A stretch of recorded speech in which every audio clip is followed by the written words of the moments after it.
Jitan Patel grabbed 5 wickets as Warwickshire's LV County Championship match at home to Middlesex finally got underway after the first day was washed out by the weather. Middlesex had won the toss before the rain on day 1 and so came out to start this contest on the second morning through Paul Stirling and Sam Robson. Stirling looked to make up for lost time by going after the bowling first thing with some glorious boundary shots, which saw him dominate the scoring in making 38 of the 52 runs put on the scoreboard for the first wicket. Robson was more circumspect, but he too played 1 or 2 nice strokes to give Middlesex an ideal start. But then there was a flurry of wickets, starting with a 1 of Robson for 14 as he was trapped in front by Ricky Clark. Stirling had raced to 41 when he gave Clark some work to do in the slips off the bowling of Keith Barker. Boyd Rankin was brought on to deliver the 25th over, and with his 6th ball he had the informed David Milan fishing and nicking behind to Tim Ambrose after making 7.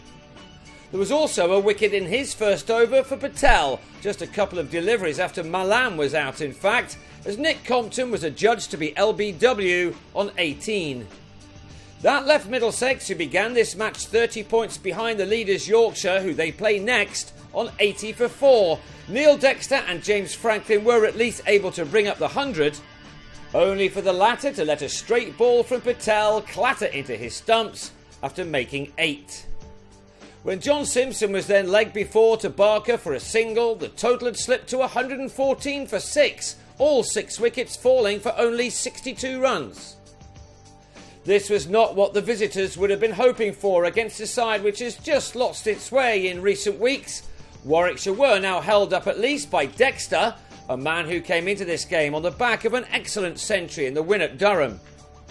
He found some solid support for more than an hour from Ollie Rayner, this pair adding 51 important runs for the 7th wicket.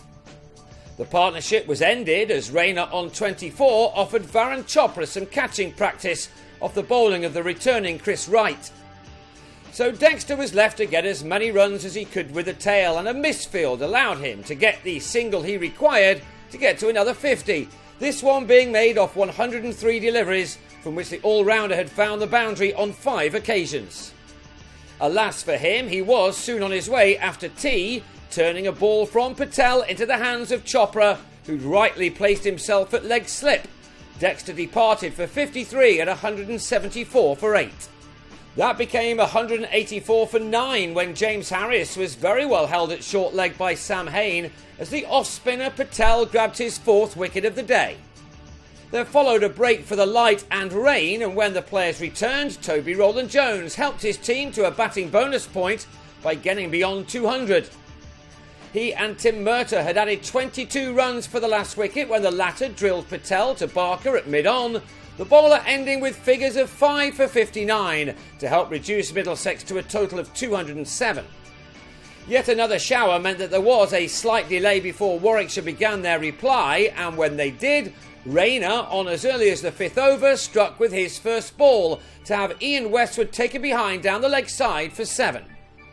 But Chopra and Will Porterfield safely negotiated the remaining 6 overs, the former with this boundary before stumps were drawn. That came with Warwickshire on 21 for 1, and that sees them enter the 3rd day of this match, trailing by 186 runs.